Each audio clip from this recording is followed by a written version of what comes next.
أعوذ بالله من الشيطان الرجيم. بسم الله الرحمن الرحيم.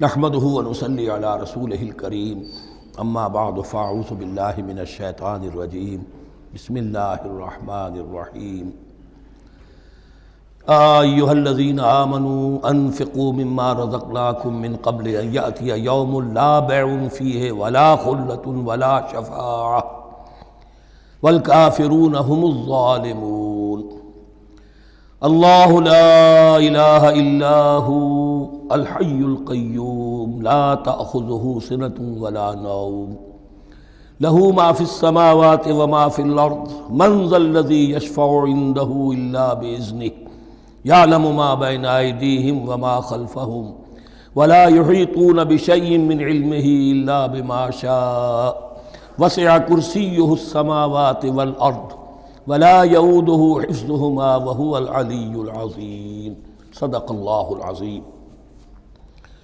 رب اشرح لی صدری ویسر لی امری واحلل عقدۃ من لسانی یفقہوا قولی۔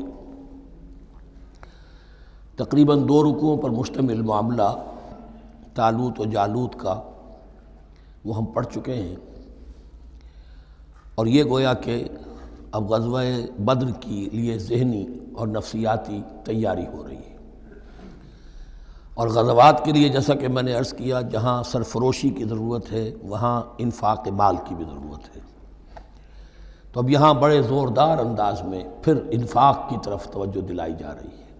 وہی 4 ڈوریاں ذہن میں رکھیے، انفاق اللہ کی راہ میں یعنی جہاد بالمال، قتال جہاد بالنفس کی آخری شکل، اور شریعت میں عبادات اور معاملات، یہ 4 ڈوریاں گتھی ہوئی ہیں ان 22 رکوعوں کے اندر، جن پر دوسرا نصف جو ہے سورہ بقرہ کا مشتمل ہے۔ یا ایھا الذین آمنوا انفقوا مما رزقناکم من قبل ان یأتی یوم لا بیع فیہ ولا خلة ولا شفاعة، اہل ایمان خرچ کر دو ان چیزوں میں سے کہ جو اللہ نے تمہیں دی ہیں، اس سے پہلے کہ وہ دن آ دھمکے جس دن نہ کوئی خرید و فروخت ہوگی، نہ کوئی دوستی کام آئے گی، نہ کوئی شفاعت مفید ہوگی۔ والکافرون هم الظالمون، اور کافر ہی تو ظالم ہیں۔ اب یہاں کافر سے مراد کون ہے؟ کافر اصطلاحی نہیں، کافر معنوی، جو اللہ کے اس حکم انفاق کی تعمیل نہیں کرتا، دیکھتا ہے کہ دین مغلوب ہے، اس کو غالب کرنے کی جد و جہد ہو رہی ہے، اس کی کچھ تقاضے ہیں، مالی ضرورتیں ہیں اس کی، اور اللہ نے اسے قدرت دی ہے، اس میں خرچ کر سکتا ہے اور نہیں کرتا، وہ ہے اصل کافر۔ اس کے بعد وہ آیت آ رہی ہے جو قرآن حکیم کی عظیم ترین آیت ہے، حضور فرمان نبوی صلی اللہ علیہ وسلم، آیت الکرسی۔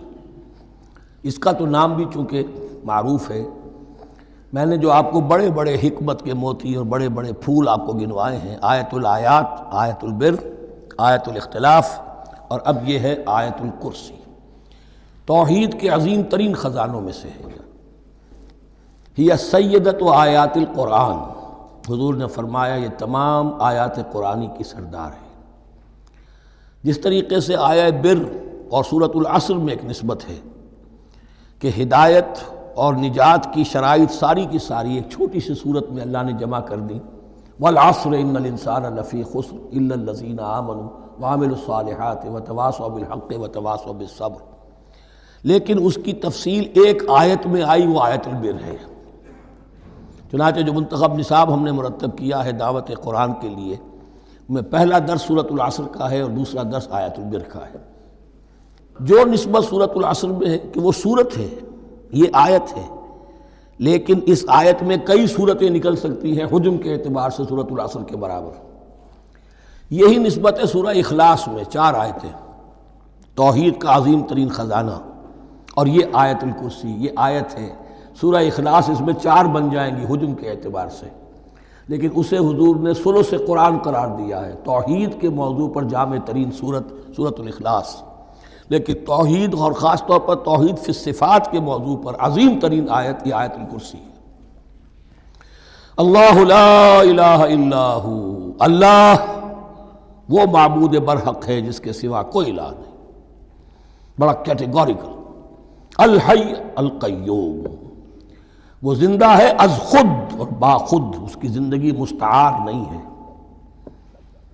وہ جو کہا ہے کہ مانگ کے لائے تھے 4 دن، 2 آرزو میں کٹ گئے 2 انتظار میں، عمر دراز مانگ کے لائے تھے. اللہ کی زندگی ہے اس کی از خود زندگی، کسی کی دی ہوئی نہیں، اور اس زندگی میں کوئی ضعف نہیں، کوئی کمزوری نہیں، کوئی احتیاج نہیں. آگے آ جائے گا، نہ اسے نیند آتی ہے نہ اونگ آتی ہے. قیوم، خود اپنی جگہ وہ زندہ جاوید ہستی ہے، اور باقی ہر شے کا وجود اس کے حکم سے قائم ہے. کوئی شے قائم نہیں ہے بغیر اس کے اذن کے. تو گویا کہ احد اور الصمد، اللہ اپنی جگہ احد لیکن باقی پوری کائنات کے لیے صمد ہے. جو سورہ اخلاص میں 2 الفاظ آئے ہیں، قل هو اللہ احد اللہ الصمد. اللہ حی ہے اور قیوم ہے. لا تأخذہ سنۃ ولا نوم، اس پر غالب نہیں ہو سکتی نہ نیند نہ اونگ. لہو ما فی السماوات و ما فی الارض، آسمانوں اور زمین میں جو کچھ ہے اسی کا ہے. ملکیت تامہ، ملکیت حقیقی اس کی ہے. من ذا الذی یشفع عندہ الا باذنہ، کون ہے وہ جو شفاعت کر سکے اس کے پاس مگر اس کی اجازت سے. اب یہ مقام آیا ہے سورہ بقرہ میں پہلی مرتبہ. 3 مرتبہ کیٹیگوریکل ڈینائل کے بعد کوئی شفاعت نہیں، کوئی شفاعت نہیں، کوئی شفاعت نہیں. یہاں بھی جو انداز ہے بہت ہی جلالی انداز ہے. من ذا الذی، کس کی یہ حیثیت ہے، کس کا یہ مقام ہے، کس کو یہ زور حاصل ہے کہ وہ اپنے اختیار کے بل پر، کہ اپنی حیثیت کی بنیاد پر شفاعت کر سکے. ہاں، جس کے لیے اللہ اجازت دے دے. استثناء کے ساتھ شفاعت کا یہاں پر پہلی مرتبہ آیا، ورنہ سورہ بقرہ کے 6 رکوع کی دوسری آیت وَاتَّقُوا يَوْمًا لَا تَجْزِي نَفْسٌ عَن نَفْسٍ شَيْئًا وَلَا يُقْبَلُ مِنْهَا شَفَاعَةٌ وَلَا يُؤْخَذُ مِنْهَا عَدْلٌ وَلَا هُمْ يُنصَرُونَ. 15ویں رکوع کی دوسری آیت وَاتَّقُوا يَوْمًا لَا تَجْزِي نَفْسٌ عَن نَفْسٍ شَيْئًا وَلَا يُقْبَلُ مِنْهَا عَدْلٌ وَلَا تَنفَعُهَا شَفَاعَةٌ وَلَا هُمْ يُنصَرُونَ. اور اب اس سے پہلے کی آیت میں آ چکا ہے وَلَا شَفَاعَةٌ، کوئی شفاعت مفید نہیں ہوگی. لیکن یہ کہ اس میں ایک استثناء ہے. اب یہ ذرا باریک مسئلہ ہے کہ شفاعت حقہ کیا ہے، شفاعت باطلہ کیا ہے. تو دورہ ترجمہ قرآن میں اتنی تفاصیل کے ساتھ بحث نہیں کی جا سکتی، وہ ایک علیحدہ موضوع ہے. حال ہی میں نے اس پر اپنے درس ریکارڈ کرا دیے ہیں. یعلم ما بین ایدیہم وما خلفہم، وہ جانتا ہے جو کچھ ان کے سامنے اور جو اس کو پیچھے ہے. عام طور پر دنیا میں ہم سفارش کرتے ہیں تو کہتے ہیں کہ بھئی میں جانتا ہوں اس شخص کو بہتر. اصل میں جیسا کچھ یہ نظر آتا ہے ویسا نہیں ہے، یا جیسا کچھ فیکٹس آن دی فائل آ گئے ہیں وہ بڑے ہی ڈیسیونگ ہیں. اصل حقائق کچھ اور ہیں اس کیس کے، وہ میں آپ کو بتاتا ہوں. یہ بات اللہ کے سامنے کون کہہ سکتا ہے، جبکہ اللہ تو جانتا ہے جو کچھ ان کے سامنے اور جو کچھ ان کے پیچھے ہے. اور ان کا حال یہ وَلَا يُحِيطُونَ بِشَيْءٍ مِّنْ عِلْمِهِ إِلَّا بِمَا شَاءَ، اور وہ احاطہ کر ہی نہیں سکتے اللہ کے علم سے کسی شے کا سوائے اس کے جو اللہ چاہے. باقی ہر ایک کے پاس علم جو ہے اللہ کا عطائی علم ہے، دیا ہوا علم ہے، محدود علم ہے. بڑے سے بڑا رسول ہو، بڑے سے بڑا ولی ہو، بڑے سے بڑا فرشتہ ہو. لا علم لنا الا ما علمتنا، ہم پڑھائیں 4 رکوع میں. تو کون کہہ سکتا ہے من ذا الذی یشفع عندہ الا باذنہ یعلم ما بین ایدیہم وما خلفہم ولا یحیطون بشیء من علمہ الا بما شاء وسع کرسیہ السماوات والارض.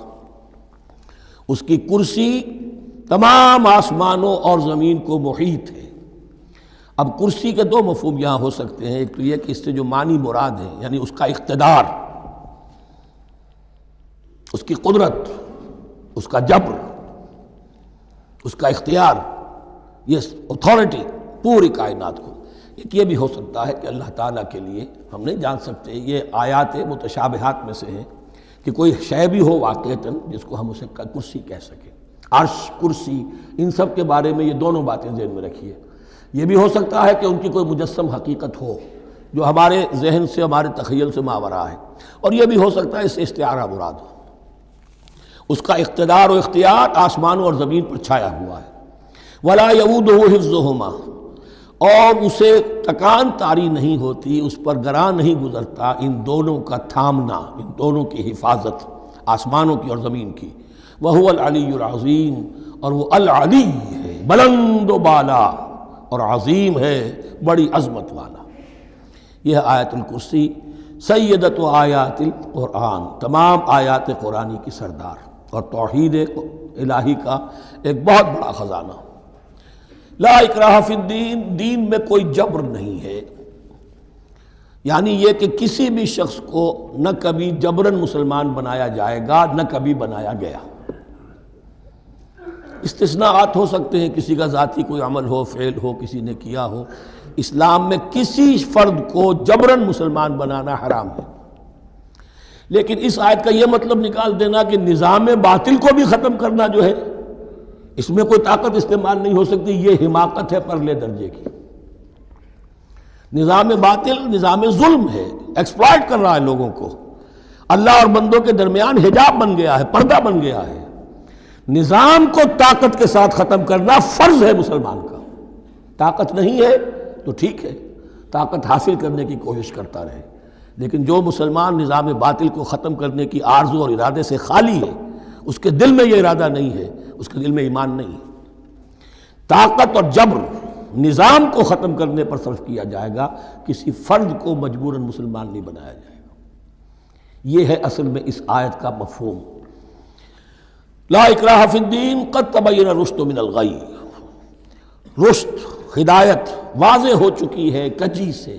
جتنی کجیاں ہیں، جتنے غلط راستے ہیں، جتنی شیطانی پگڈنڈیاں ہیں، ان سے جو صراط المستقیم ہے اس کو بالکل مبرہن کر دیا گیا ہے۔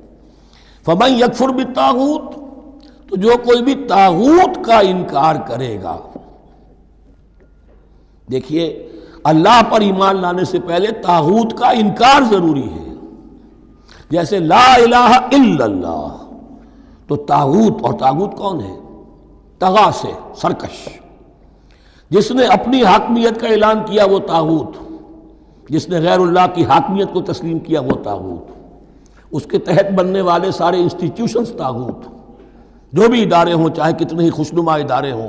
ہے عدلیہ، لیکن وہ عدلیہ اللہ کے قانون کے مطابق فیصلے نہیں کر رہی، کچھ اور لوگوں کے بنائے ہوئے قانون کے مطابق فیصلے کر رہی، وہ طاغوت ہے۔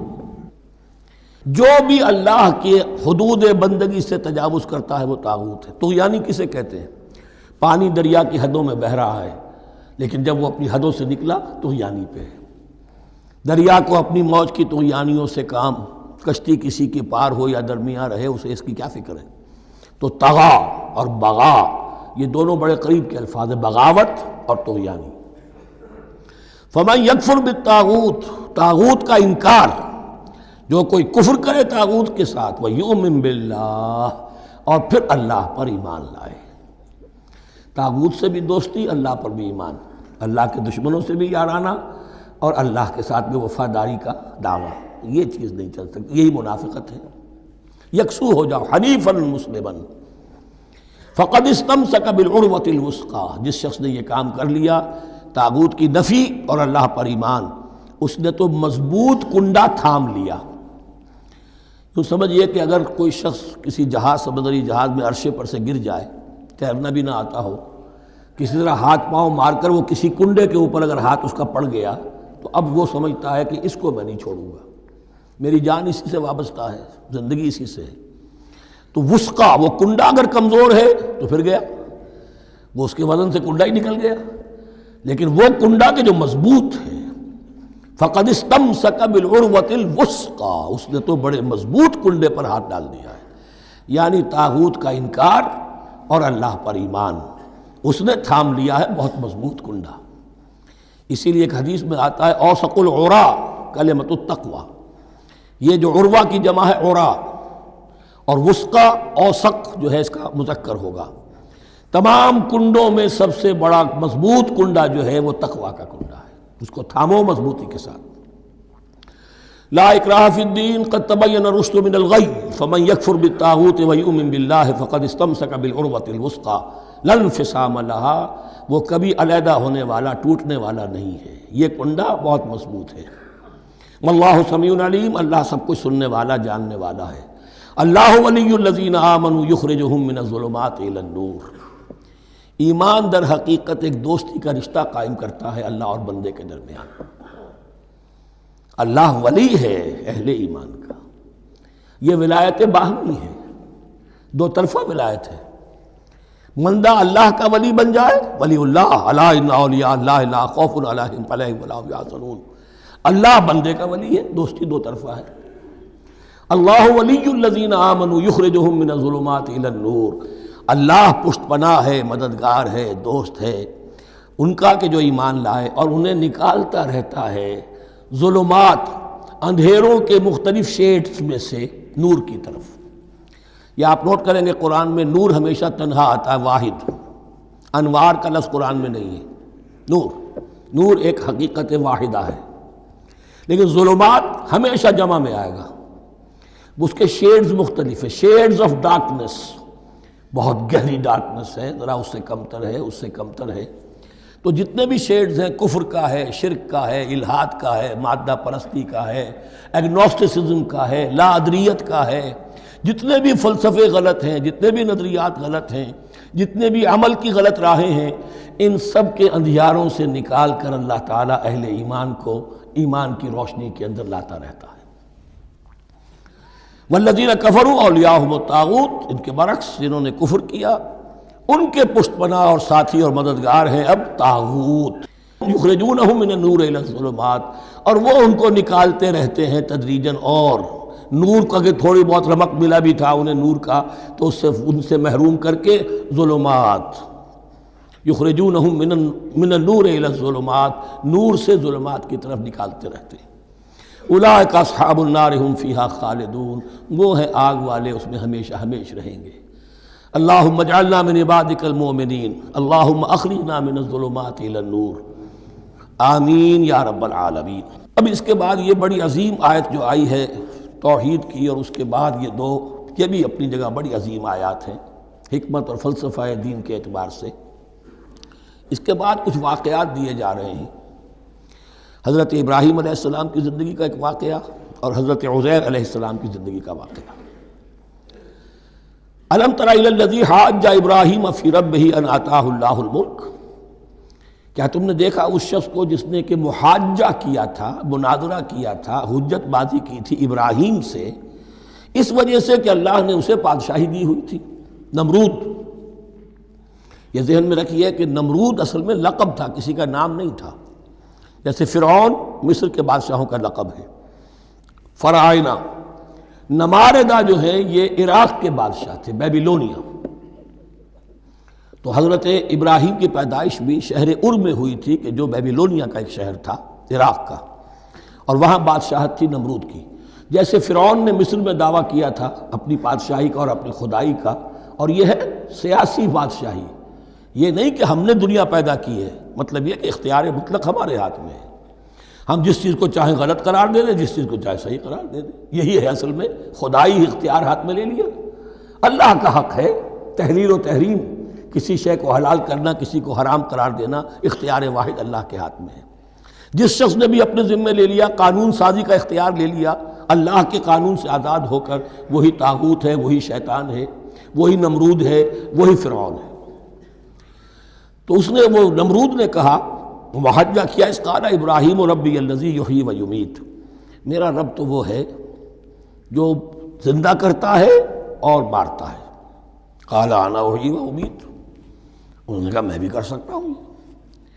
اس نے جیل سے 2 قیدی منگوائے، دونوں کنڈیمڈ تھے، اور ایک کی گردن وہیں اڑائی اور ایک کو کہا جاؤ معاف، دیکھو میں نے جس کو چاہا زندہ رکھا اور جس کو چاہا مار دیا۔ حضرت ابراہیم نے دیکھا کہ یہ کٹ حجتی پر اترا ہوا ہے، تو الاجوبۃ المسکتہ، جواب ایسا دیا جانا چاہیے کہ جو اس کو چپ کر دے۔ قال ابراہیم فإن اللہ یاتی بالشمس من المشرق فأت بها من المغرب، حضرت ابراہیم نے فرمایا اللہ تو سورج کو نکالتا ہے مشرق سے، اگر تو خدائی کا مدعی ہے تو نکال کے دکھا اسے مغرب سے۔ فبہت الذی کفر، تو مبہوت ہو کر رہ گیا وہ کافر۔ اب اس کے پاس کوئی جواب نہیں تھا۔ واللہ لا یہدی القوم الظالمین، اور اللہ ظالموں کو ہدایت نہیں دیا کرتا۔ ہدایت تو نہیں ہوئی، چپ ہو گیا، لیکن چپ کیا ہوا؟ اس کے بعد تو فیصلہ ہوا کہ انہیں آگ میں جھونک دیا جائے۔ او کالذی مر علی قریۃ وہی خاویۃ علی عروشها، یا پھر اس شخص کے واقعے کو ذرا یاد کرو، کیا تم نے نہیں دیکھا کہ جس کا گزر ہوا ایک بستی پر اور وہ اوندھی پڑی ہوئی تھی اپنی چھتوں پر۔ اگرچہ مختلف تفاسیر میں مختلف آپ کو شاید اس کی تعبیرات ملے، یہ اصل میں ہوا ہے کہ جب نمرود، جس کا نام تھا بخت نصر، نیبوکیڈنیزر، اس نے 586 قبل مسیح میں، حضرت مسیح سے 586 قبل، اس نے حملہ کیا فلسطین پر۔ دیکھیے عراق اور فلسطین کی، اسرائیل کی اور عراق کی اس وقت بھی سب سے بڑی دشمنی ہے آپس میں، وہی دشمنی جو ہے 2500 سال پرانی بھی ہے۔ اس نے وہ نمرود بابل، نیبوکیڈنیزر جس کا نام تھا، اس نے حملہ کیا، 12 لاکھ کی آبادی تھی، 6 لاکھ کو قتل کیا اور 6 لاکھ کو بھیڑوں بکریوں کی طرح ہانکتا ہوا قیدی بنا کر لے گیا۔ 150 برس تک کیپٹیوٹی میں رہے ہیں یہ، اور یروشلم اجڑا رہا ہے، کوئی نفس نہیں، کوئی متنفس نہیں تھا، کوئی انسان نہیں، کوئی 2 اینٹیں سلامت نہیں چھوڑی۔ اسی وقت وہ ہیکل سلیمانی جو ہے وہ شہید کیا گیا، اور ان کے کہنے کے مطابق اس کے ایک تہخانے میں وہ تابوت سکینہ بھی تھا جہاں ربائی ان کے موجود تھے، اور وہ ربائی بھی وہیں پر ان کی موت واقع ہوئی، اور تابوت سکینہ بھی ہے، اگر ان کا قول صحیح ہے۔ تو جس زمانے میں یہ اجڑی ہوئی بستی تھی، حضرت عزیر علیہ السلام کا گزر ہوا، انہوں نے دیکھا کوئی متنفس نہیں، تو انہوں نے کیا کہا؟ قال انا یحیی ھذہ اللہ بعد موتہا، اللہ اس بستی کو اس کے اس طرح مردہ اور برباد ہو جانے کے بعد کیسے زندہ کرے گا؟ اب اس میں کیسے احیاء ہو سکتا ہے؟ دوبارہ کیسے اس میں لوگ آ کر آباد ہو سکتے ہیں؟ اتنی بڑی بربادی، اتنی تباہی، کوئی متنفس نہیں، کوئی 2 اینٹیں سلامت نہیں۔ فَأَمَاتَهُ اللَّهُ مِئَةَ عَامٍ ثُمَّ بَعَثَهُ، تو اللہ نے اس پر موت وارد کر دی 100 برس کے لیے، اور پھر انہیں اٹھایا۔ قَالَ كَمْ لَبِثْتَ، سوال کیا کتنے عرصے رہے ہو یہاں؟ حضرت عزیر جو ہیں، چونکہ جو رینائسنس ہوا ہے تاریخ بنی اسرائیل میں، اس کے نقیب، اس کے اصل جو بنیاد ہے وہ یہ ہے۔ انہوں نے پھر اصلاح کی، جو زوال ان میں آیا تھا اخلاقی اور دینی، پھر یہ اٹھے کمر کس کر، جب اللہ تعالیٰ نے یہ مشاہدات کرا دیے، اور پھر جا کر وہاں تبلیغ کی اور دعوت کی دی، اور وہی ان یہودیوں کے اندر جو کیپٹیوٹی میں تھے انہیں پھر اصل دین کی تعلیم دی، روح دین کو زندہ کیا، تو گویا کہ وہاں سے پھر ان کا احیاء ہوا ہے۔ کب لبثت، کتنے عرصے رہے ہوگے تم؟ قال لبثت یوما و بعض یوم، اب اس کو ایسے محسوس ہوا جیسے سویا تھا تھوڑی دیر کے لیے، میں 1 دن رہا ہوں یا دن کا کچھ حصہ۔ قال بل لبثت 100 عام، نہیں، اللہ نے فرمایا نہیں، تم 100 سال رہے ہو۔ فانظر الی طعامک و شرابک لم یتسنہ، تو ذرا اپنے کھانے اور جو مشروب تمہارے ساتھ تھا سفر میں، ذرا اس کو دیکھو، ان کے اندر کوئی بساند پیدا نہیں ہوئی، سڑے نہیں ہیں، ان کے اندر کوئی خرابی پیدا نہیں ہوئی۔ وانظر الی حمارک، آپ دوسری طرف اپنے گدھے کو دیکھو جو تمہاری سواری کا گدھا تھا۔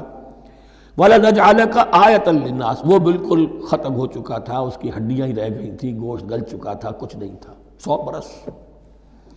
وانظر الی حمارک وَلِنَجْعَلَكَ آیَةً لِلنَّاسِ، اور ہمیں تو بنانا ہے تجھے ایک نشانی لوگوں کے لیے، یعنی خود اے عزیر تمہیں ایک نشانی بنانا ہے، اور تمہیں نشانی بنانے کے لیے یہ نشانی ہم تمہیں دکھا رہے ہیں، تاکہ یقین جو ہے، یقین کامل تمہارے اندر پیدا ہو جائے۔ وانظر الی حمارک ولنجعلک آیۃ للناس وانظر الی العظام، اب دیکھو ان ہڈیوں کو، کیف ننشزھا، کیسے ہم انہیں اٹھاتے ہیں، ابھارتے ہیں، وہ ہڈیاں خود ابری اور جڑ کر کھڑی ہو گئی۔ ثم نکسوھا لحما، پھر دیکھو تمہاری نگاہوں کے سامنے اس کو گوشت پہناتے ہیں۔ فلما تبین لہ، جب یہ سب اس کے سامنے واضح ہو گئی بات، مشاہدہ بھی کر لیا، قال اعلم ان اللہ علی کل شیء قدیر، ان کا میں نے پوری طرح جان لیا، مجھے پورا یقین قابل حاصل ہو گیا کہ اللہ ہر شے پر قادر ہے، یعنی وہ اس اجڑی ہوئی بستی کو بھی دوبارہ آباد کر سکتا ہے۔ جو میں نے سمجھا تھا کہ اب یہ کیسے آباد ہوگی، یہ بات نہیں ہے، یہ آبادی اللہ تعالیٰ کے اختیار میں۔ چنانچہ اس کے بعد ہوا، اس لیے کہ اس کے بعد واقعہ تو یہ ہوا کہ جو ایران کا بادشاہ تھا کیخورس یا سائرس، ذو جن کو کہ قرآن مجید ذوالقرنین کہتا ہے، جن کا تذکرہ سورہ کہف میں آئے گا۔ پھر آپ کو معلوم ہے کہ یہ پیلسٹائن، ادھر عراق کے بعد ایران، دشمنیاں تو تھیں کہ خورس نے حملہ کیا بابل پر، عراق پر، اور دشمن کا دشمن دوست ہوتا ہے، تو یہودیوں کو اجازت دے دی، کیپٹیوٹی سے اجازت دے دی، جاؤ تم واپس جاؤ، اپنا شہر دوبارہ بناؤ۔ چنانچہ وہ گئے اور پھر انہوں نے جا کر وہاں پر 136 سالوں میں ان کی دوبارہ جو ہے یہ بستی بسی، اور پھر یروشلم کو انہوں نے آباد کیا، اور پھر انہوں نے وہاں ہیکل سلیمانی دوبارہ بنایا، جس کو وہ سیکنڈ ٹیمپل کہتے ہیں۔ وہ سن 70 عیسوی میں ٹائٹس رومن جنرل کے ہاتھوں تباہ ہوا تھا، جو اب تک تباہ ہوا پڑا ہے۔ 1927 برس سے ان کا کعبہ زمیں بوس ہے، یہ نوٹ کر لیجئے اس بات کو۔ اسی لیے آگ لگی ہوئی ہے آج دنیا بھر کے یہودیوں کے دلوں میں۔ اب تو ہماری حکومت ہے وہاں پر، ہم اپنا یہ جو بھی کچھ یہاں پر اس احاطے میں بنا دیا گیا ہے سب کو ختم کریں گے اور اپنا ہیکل سلیمانی بنائیں گے۔ اس کے برو پرنٹس بن چکے ہیں، نقشے بن چکے ہیں، ہر چیز تیار ہے۔ بس کسی دن کوئی ایک دھماکہ ہوگا، کوئی بم جو ہے کہیں پر پلانٹ کیا جائے گا، خبر آ جائے گی کہ کسی فینیٹک نے کہیں وہاں پر جا کر رکھ دیا، جیسے ایک فینیٹک گیا تھا مسجد الخلیل میں اور 70 مسلمانوں کو شہید کر کے خود بھی اس نے خودکشی کر لی تھی، اور ڈاکٹر تھا، امریکن ڈاکٹر گولڈسٹین۔ اسی طریقے کا کوئی فینیٹک جائے گا اور وہ اس کو گرا دے گا، پھر کہیں گے جب یہ گر ہی گیا ہے، جیسے مسجد ایودھیا کا معاملہ ہے، اب گر گئی ہے تو بھائی ہمیں رام مندر بنانے دو، کاہے کو تم اب یہ مسجد کاہے کو بناتے ہو؟ وہ ہوگا، اور یہ میں سمجھتا ہوں کہ چند ہفتوں کی، یہ چند مہینوں کی بات ہے، یہ ہونے والا ہے فوراً۔ بہرحال یہ تو ہو گیا حضرت عزیر کا قصہ۔ اب اسی طرح کا ایک معاملہ حضرت ابراہیم کا مشاہدہ ہے۔ وَإِذْ قَالَ إِبْرَاهِيمُ رَبِّ أَرِنِي كَيْفَ تُحْيِي الْمَوْتَىٰ، اور یاد کرو جب کہ ابراہیم نے بھی کہا تھا پروردگار ذرا مجھے دکھا دے، مشاہدہ کرا دے تو مردوں کو کیسے زندہ کرے گا۔ قَالَ أَوَلَمْ تُؤْمِنْ، اللہ تعالیٰ کا سوال جو ہے بہت تیکھا ہے، تو کیا تم ایمان نہیں رکھتے؟ قَالَ بَلَىٰ، ایمان تو میرا ہے، میں مانتا ہوں ایمان ہے، وَلَٰكِن لِيَطْمَئِنَّ قَلْبِي، پورا دل کا اطمینان چاہتا ہوں، پورا یقین ہو جائے۔ اور یہ انبیاء کا معاملہ ہے، سب کا ہے۔ انبیاء کو چونکہ ایمان اور یقین کا ایک ایسی فرنس بنانا ہوتا ہے کہ جن سے ایمان و یقین دوسروں میں سرایت کرے، تو ان کے ایمان و یقین کے لیے انہیں مشاہدات ایسے کرا دیے جاتے ہیں کہ پھر ان کے لیے وہ ایمان صرف ایمان بالغیب نہیں رہتا، بلکہ وہ ایمان بالشہود بھی ہو جاتا ہے۔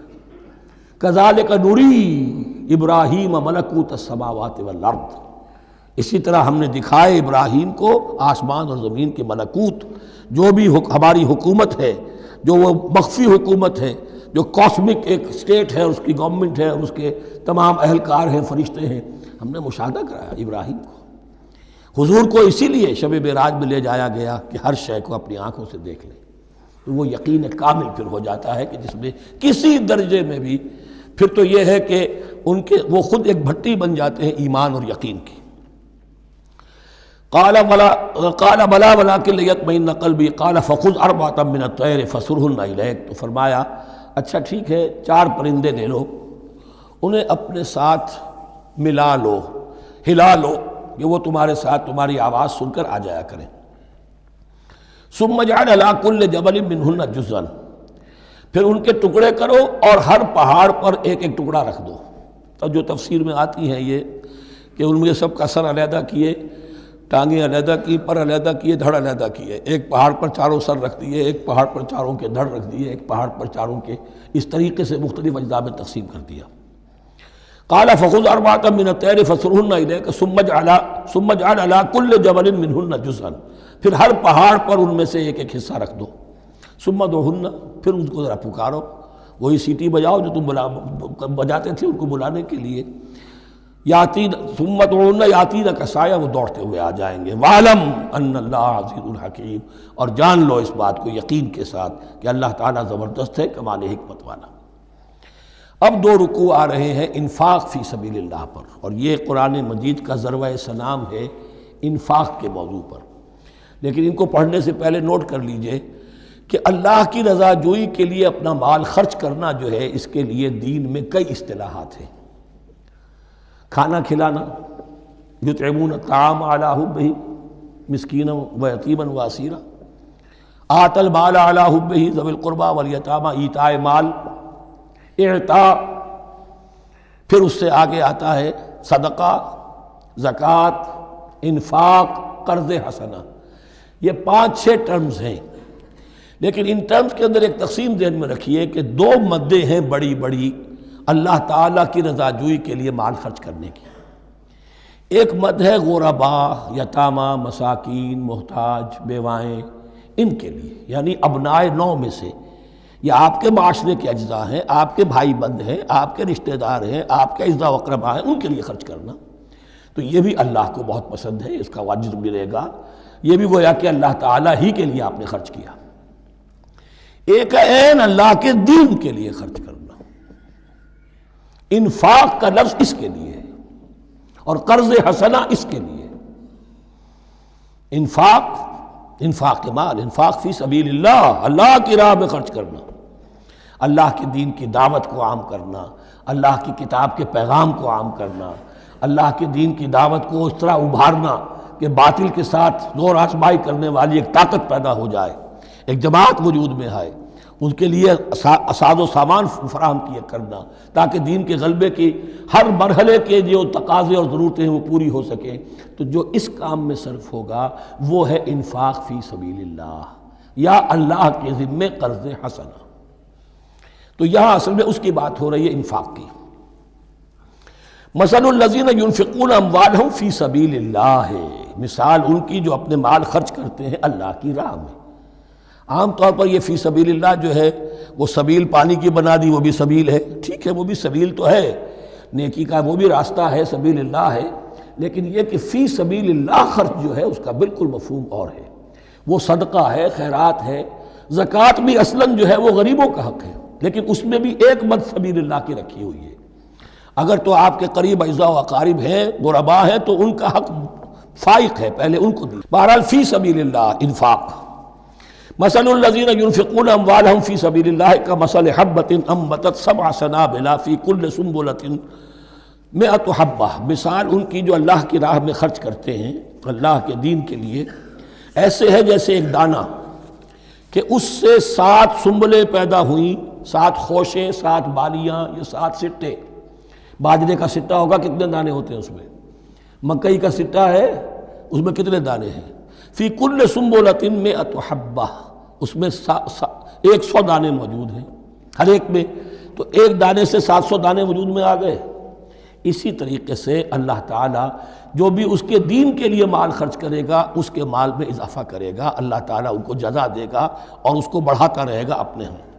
واللہ یضاعف لمن یشاء، اور یہ تو تمہیں تمثیلاً بتایا ہے، اللہ اس سے بھی دگنا کرے گا جس کو چاہے گا، صرف 700 گنا نہیں، اور جتنا چاہے گا بڑھائے گا۔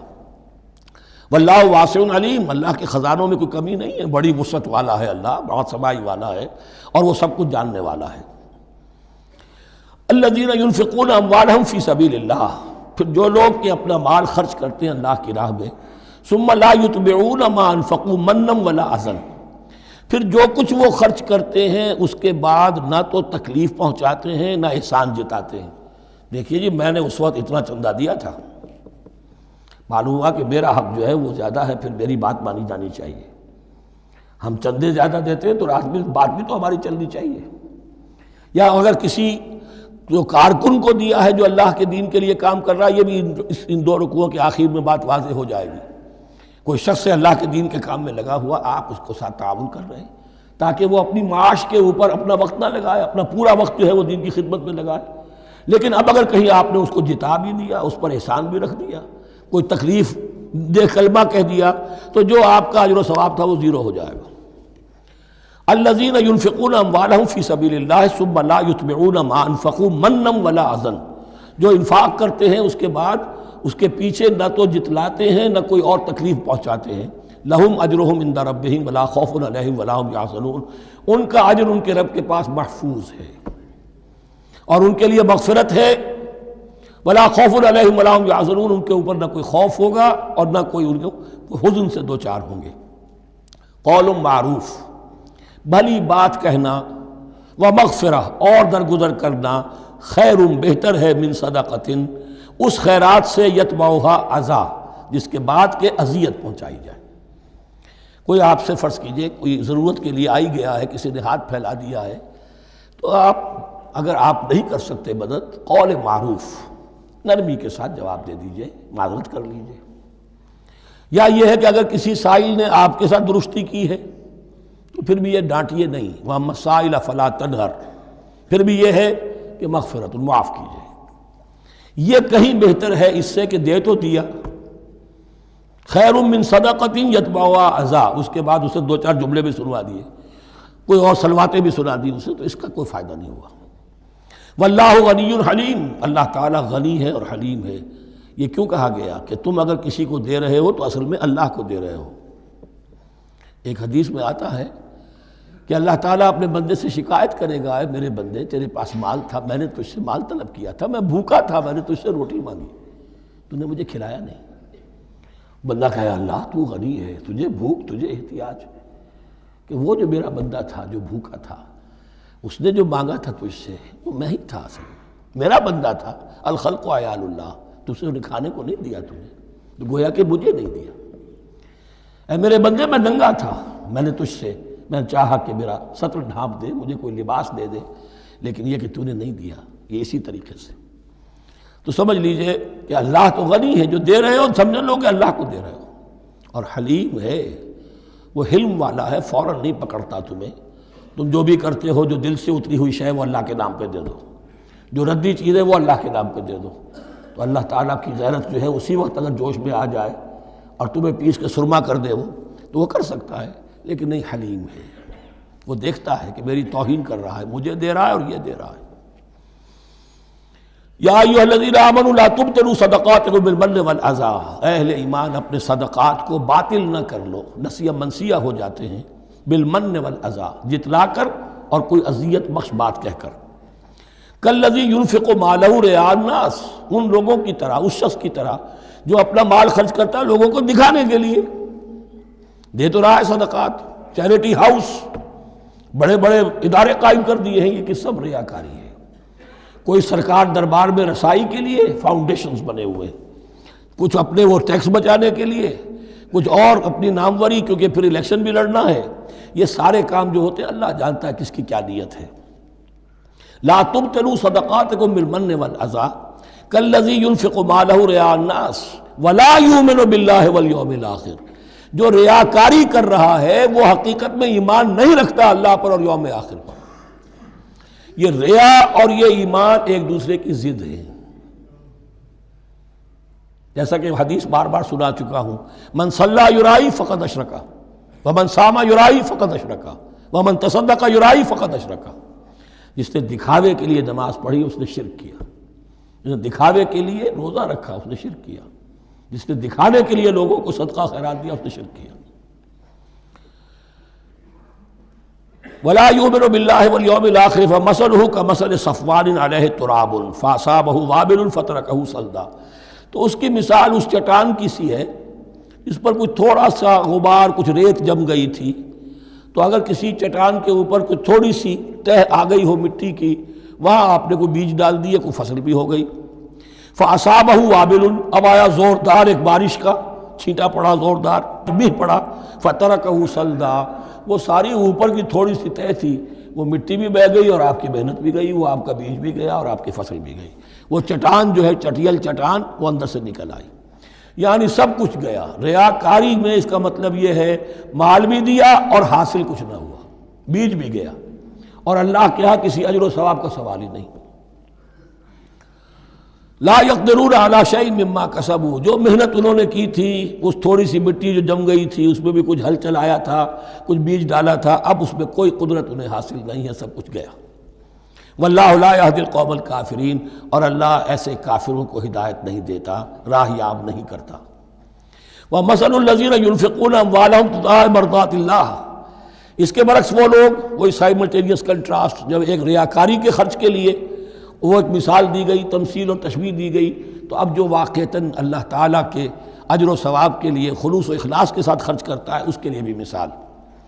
ومثل الذین ینفقون اموالہم ابتغاء مرضات اللہ، اور مثال ان لوگوں کی جو خرچ کرتے ہیں اپنے مال اللہ کی رضا جوئی کے لیے، خوشی حاصل کرنے کے لیے، وَتَثْبِيتًا مِّنْ أَنفُسِهِمْ، اور اپنے عزم کی پختگی کے ساتھ، اپنے نفس کی پختگی کے ساتھ، کَمَثَلِ جَنَّةٍ، ان کی مثال اس باغ کی ہے بِرَبْوَةٍ، جو ذرا بلندی پر ہے، باغ ہے، جیسا کہ میں نے عرض کیا نیچرل باغ کا یہی تصور ہوتا تھا، ذرا اونچائی پر جو ہے پلانٹیشن ہے، ندی بہہ رہی ہے کوئی دامن میں جس سے خود بخود اس کو اریگیشن ہو رہی ہے، کَمَثَلِ جَنَّةٍ بِرَبْوَةٍ، یہیں سے یہ قادیانیوں نے لفظ ربوہ لے کر اور اپنا وہ شہر بنایا ہے پاکستان میں۔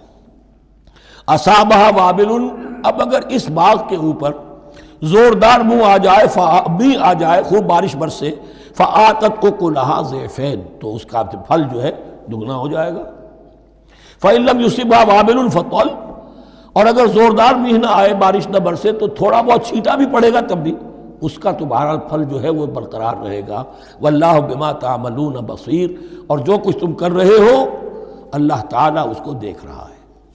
دروں بینی کرتے رہا کرو کہ تم یہ بال جو خرچ کر رہے ہو واقعتاً خلوص دل کے ساتھ، اخلاص نیت کے ساتھ اللہ ہی کے لیے کر رہے ہو، کہیں اس میں کوئی اور جذبہ، کہیں تمہارا غیر شعوری طور پر کوئی جذبہ شامل نہ ہو جائے، تو انٹراسپیکشن ہو، اپنے غریبانوں میں جھانکتے رہو۔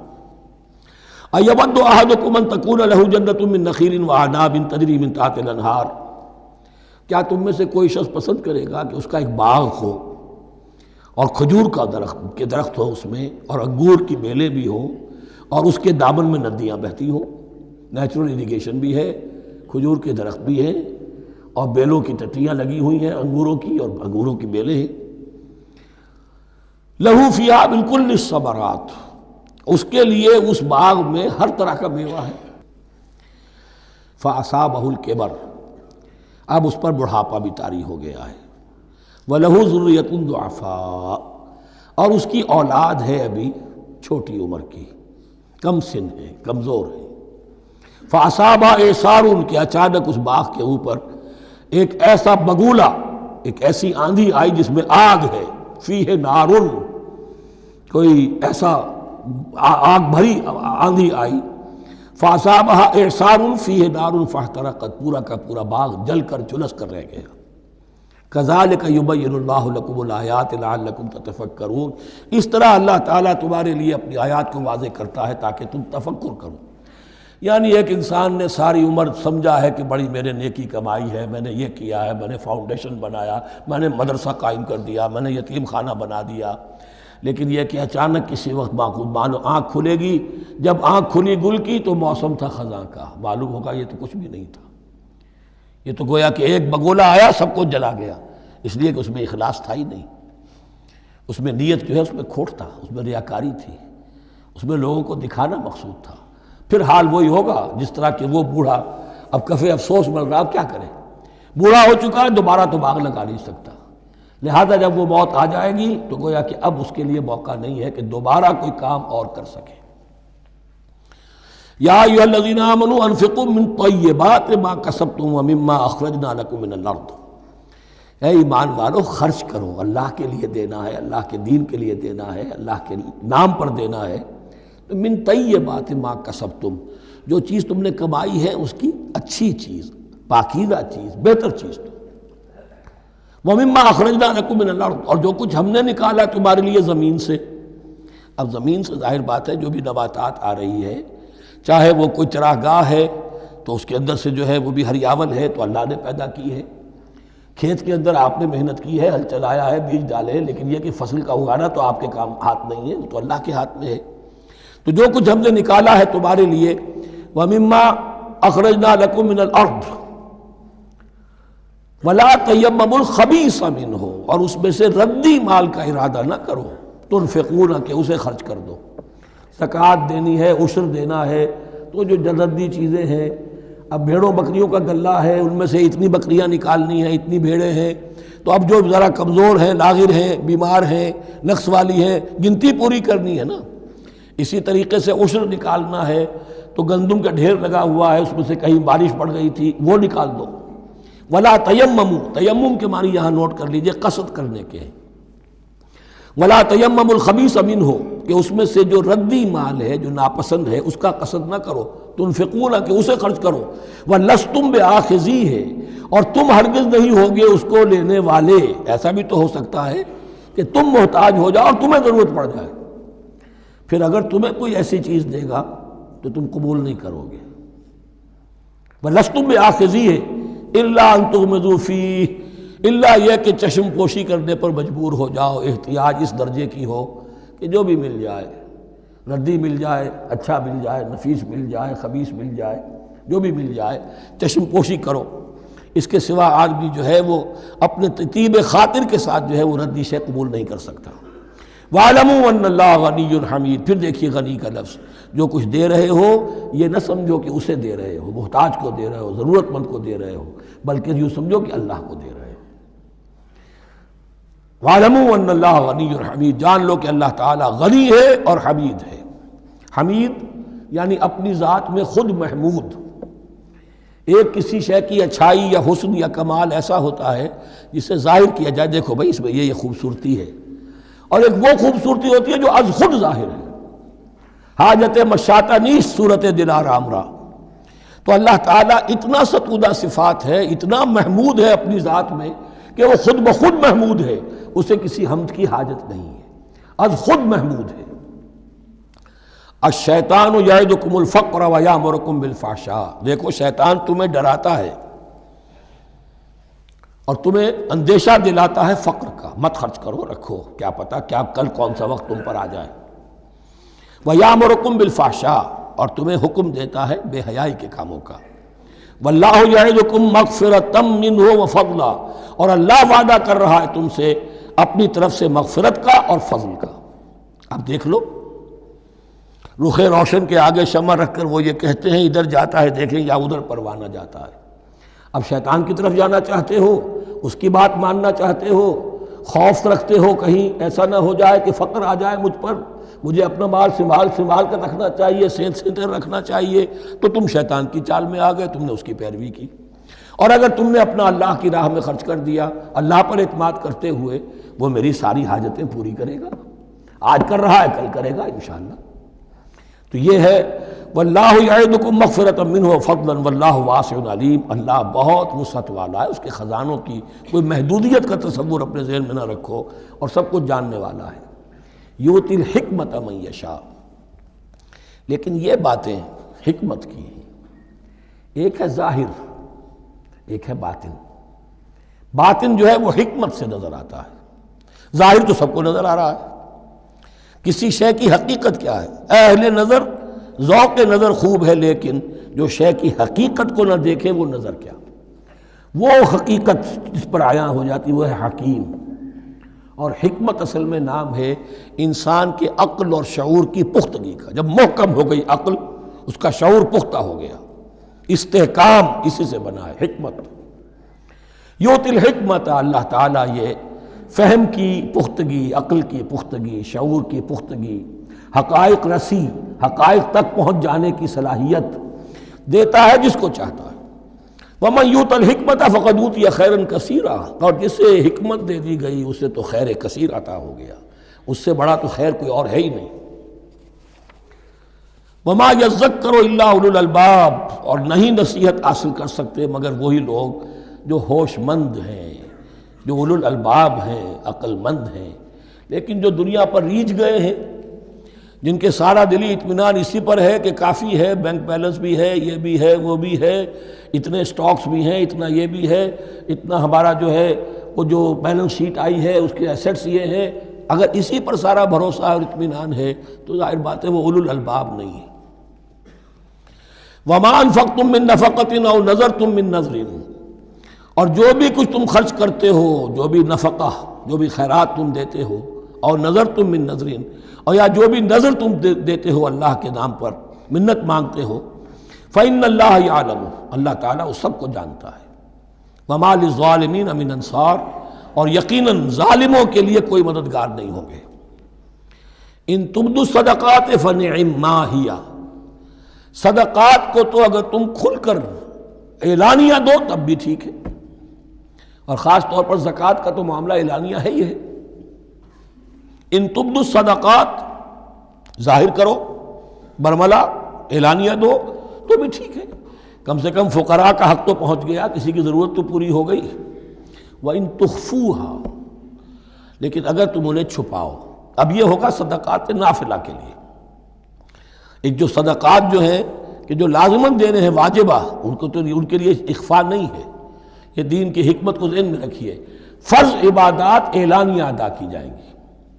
یہ وسوسہ بھی شیطان بہت سے لوگوں کے دلوں میں ڈال دیتا ہے کہ کیا 5 وقت جا کے مسجد میں نماز پڑھنی ہے، لوگوں پر اپنے تقویٰ کا روب گانٹھنا چاہتے ہو، گھر میں پڑھ لیا کرو۔ یا داڑھی رکھو گے، کیا چاہتے ہو؟ تم چاہتے ہو کہ لوگ تمہیں سمجھے متقی ہے، تو میں اس لیے داڑھی نہیں رکھتا۔ ہوتا ہے وسوسہ، لیکن جو چیز واجب ہے وہ علن اعلان کرو، اس کے اظہار میں کوئی رکاوٹ نہیں۔ ہاں جو صدقات نافلہ ہیں، جو نماز نفل ہے، اسے چھپا کر کرو، اس کا اظہار بہت بڑا فتنہ ہوتا ہے، نفل عبادت کا اظہار بہت بڑا فتنہ ہے۔ وَإِن تُخْفُوهَا، اگر چھپاؤ، وَتُؤْتُوهَا الْفُقَرَاءَ، اور تم وہ ضرورت مندوں کو دے دو، فَهُوَ خَيْرٌ لَكُمْ، وہ تمہارے لیے بہت بہتر ہے۔ اب دیکھیے خیر لکم کہا، یہ تمہارے لیے بہتر ہے۔ پہلے کہا تھا ظاہر کر کے دیتے ہو فنعما ہی، تو وہ بھی ٹھیک ہی ہے، اس لیے کہ فقراء کا حق تو چلیے ادا ہو گیا، کچھ نہ کچھ مل تو گیا، خسیس کے اور کنجوس کے مال میں سے کچھ نکلا تو صحیح۔ ان تبدوا الصدقات فنعما ہی وان تخفوها وتؤتوها الفقراء فهو خیر لکم ویکفر عنکم من سیئاتکم، اور اللہ تعالیٰ دور کر دے گا تم سے تمہاری برائیوں کو۔ واللہ بما تعملون خبیر، اور جو کچھ تم کر رہے ہو اللہ تعالیٰ اس سے باخبر ہے۔ لیس علیک ہداہم، اے نبی آپ کے ذمے نہیں ہے کہ ان کو ہدایت دے دیں۔ آپ کی یہ دیکھیے علیکہ ذمہ داری ہو جاتی ہے، فرض۔ لام لکا یہ ہو جاتا ہے کسی کے حق میں۔ القرآن حجت لکا او علیکہ، یا یہ قرآن تمہارے حق میں حجت ہے، یہ شفاعت کرے گا تمہاری قیامت کے دن اگر تم نے اسے مانا جیسے کہ ماننے کا حق ہے، پڑھا جیسے کہ پڑھنے کا حق ہے، عمل کیا جیسے کہ عمل کرنے کا حق ہے، پھر اس کی دعوت و تبلیغ کی جیسے کہ اس کا حق ہے، تو یہ تمہارے حق میں حجت ہوگا۔ اور اگر تم نے اس کے حقوق ادا نہ کیے، یہ تمہارے خلاف مدعی بن کر کھڑا ہو جائے گا۔ القرآن حجت لک او علیک، یہ تم پر آئے گا وبال۔ اے اللہ یہ بدبخت مجھے مانتا تھا کہ میں تیرا کلام ہوں، پڑھتا نہیں تھا، مجھے پڑھتا تھا تو جیسے کسی طوطا مینا کو، جو مولانا ماہر قاضی کی نظم ہے، کچھ بول سکھائے جاتے ہیں، رٹائے جاتے ہیں، اس طرح پڑھایا جاتا ہوں اور اس طرح سکھایا جاتا ہوں، وہ اس طریقے سے پڑھ رہے ہیں، کچھ پتہ نہیں۔ 1-2 روپے کا اخبار لائیں گے تو سمجھ کر پڑھیں گے، اللہ کی کتاب کو سمجھ کے پڑھنے کی ضرورت نہیں۔ پڑھا تو عمل نہیں کیا بدبخت نے۔ ما آمن بالقرآن من استحل محارمہ، تو لام اور علا کا یہ استعمال ذہن میں رکھیے۔ لیس علیک ہداہم، آپ پہ ذمہ داری نہیں ہے ان کی ہدایت کی، آپ پر ذمہ داری تبلیغ۔ ہم نے بھیجا ہے آپ کو، انا ارسلناک بالحق بشیرا ونذیرا ولا تسأل عن اصحاب الجحیم، یہ آیت ہم پڑھ چکے ہیں پہلے حصے میں۔ ولکن اللہ یہدی من یشاء، وہ تو اللہ تعالیٰ ہدایت دیتا ہے جس کو چاہتا ہے۔ وما تنفقوا من خیر فلانفسکم، اور جو بھی خیر، جو بھی بھلائی، جو بھی مال تم خرچ کرو گے وہ تمہارے اپنے لیے بہتر ہے، تمہیں اجر و ثواب ملے گا، تمہیں کو مل جائے گا 700 گنا 1400 گنا۔ وما تنفقون الا ابتغاء وجہ اللہ، یہاں یہ فعل مضارع آیا ہے نفی نہیں کے مفہوم میں۔ لا تنفقون، ما تنفقون یعنی تم نہیں خرچ کرو گے مگر اللہ کی رضا کے لیے، تب اجر ملے گا۔ اگر ریاکارانہ خرچ کیا تھا تو کوئی اجر کا کیا سوال، وہ تو شرک بن جائے گا۔ وما تنفقون الا ابتغاء وجہ اللہ وما تنفقوا من خیر یوفی الیکم وانتم لا تظلمون، اور جو بھی خیر تم خرچ کرو گے، خیر میں سے جو بھی دولت خرچ کرو گے، یوفی الیکم پورا تمہیں لوٹا دیا جائے گا، وانتم لا تظلمون، اور تم پر کوئی ظلم نہیں ہوگا، تمہاری کوئی حق تلفی نہیں ہوگی۔ اب آیا ہے آخری ٹیپ کا بند۔ انفاق فی سبیل اللہ کا سب سے بڑھ کر حقدار کون ہے؟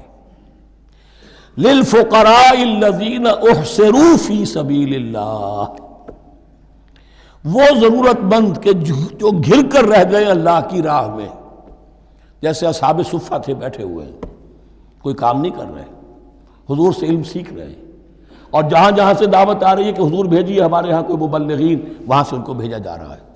اب وہ معاش کی جد و جہد کرتے تو یہ تعلیم کیسے حاصل کرتے؟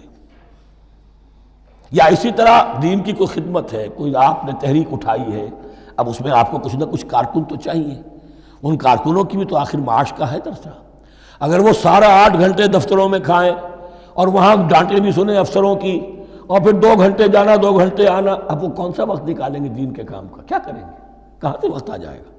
کچھ لوگ تو ہونے چاہیے جو ہمہ وقت لگ جائیں، لیکن ہمہ وقت تو لگ گئے، لیکن پیٹ تو ان کے بھی ہے، اولاد تو ان کے بھی ہوگی۔ للفقراء الذین احصروا فی سبیل اللہ، جو گھیرے میں آ گئے ہیں اللہ تعالیٰ کی راہ کی جد و جہد میں، جہاد فی سبیل اللہ کی سعی میں، وہ اس طریقے سے مصروف ہو گئے ہیں، لا یستطیعون ضربا فی الارض، اب وہ زمین میں گھوم پھر کر تجارت کرنے کی ان کے اندر ان کے پاس وقت ہی نہیں ہے، نہیں چل پھر سکتے زمین میں اپنی معاش کے لیے۔ یحسبهم الجاہل اغنیاء من التعفف، اب یہ اس طرح کے فقیر تو ہیں نہیں جو لپٹ کر مانگتے ہوں، انہیں عام طور پر جو ناواقف شخص ہے وہ سمجھتا غنی ہے، اس سے کوئی ضرورت ہی نہیں، اس نے کبھی مانگا ہی نہیں، لیکن اس نے مانگا اس لیے نہیں ہے کہ وہ اس طرح کا سائل نہیں ہے، اس طرح کا وہ سوالی نہیں ہے، وہ فقیر نہیں ہے، وہ تو اللہ کے دین کے لیے اپنے آپ کو اس نے لگا دیا ہے۔ یہ تمہارا کام ہے کہ دیکھو، یحسبهم الجاہل اغنیاء من التعفف، وہ جو مانگنے سے رک رہے ہیں اپنی عزت نفس کی حفاظت کی خاطر، اس کی وجہ سے ناواقف آدمی سمجھتے ہیں کہ تو غنی ہے، اسے کوئی ضرورت نہیں ہے۔ تعرفهم بسیماہم، تم پہچان لوگے انہیں ان کے چہروں سے۔ ظاہر بات ہے کہ فقر کا، احتیاج کا اثر چہرے پر تو آ جاتا ہے۔ اگر آپ کو نیوٹریشن صحیح نہیں مل رہی ہے تو ظاہر بات ہے چہرے پر اس کا اثر ہوگا۔ تعرفهم بسیماہم لا یسألون الناس الحافا، وہ لپٹ کر لوگوں سے سوال نہیں کرتے، مانگتے نہیں ہیں، وہ ان سائلوں کی طرح نہیں ہے جو اصل میں اپنی محنت وصول کرتے ہیں، کھڑے ہو کر آپ کے سر ہو کر آپ سے کچھ نہ کچھ نکلوا لیتے ہیں زبردستی، اس طریقے سے تو وہ نہیں مانگیں گے۔ یہ بات اہم مسئلہ ہے۔ اقامت دین کی جد و جہد میں جو لوگ ہمہ وقت لگ جائیں، آخر ان کے لیے کیا ذریعہ ہو؟ میں یہاں تفصیل میں نہیں جا سکتا، وقت بھی اس چنگ کا ختم ہو رہا ہے، لیکن یہ سمجھ لیجئے کہ یہ 2 رکوع جو ہیں انفاق کا پورا مضمون، اس کا کلائمیکس جو ہے وہ یہ آیت ہے، للفقراء الذین احصروا فی سبیل اللہ لا یستطیعون ضربا فی الارض یحسبهم الجاہل اغنیاء من التعفف تعرفهم بسیماہم لا یسألون الناس الحافا وما تنفقوا من خیر فإن اللہ بہ علیم۔ اور جو بھی تم دولت مال خرچ کرو گے تو اللہ تعالیٰ اس کے علم میں ہوگا، یہ نہ سمجھنا کہ اللہ کے علم میں نہیں ہے۔ خاموشی کے ساتھ، اخفاء کے ساتھ ایسے لوگوں کے ساتھ تعاون کرو گے تو اللہ تعالیٰ جو ہے تمہیں اس کا پورا بھرپور بدلہ دے گا۔ بارک اللہ لی و لکم فی القرآن العظیم ونفعنی و ایاکم بالآیات والذکر الحکیم۔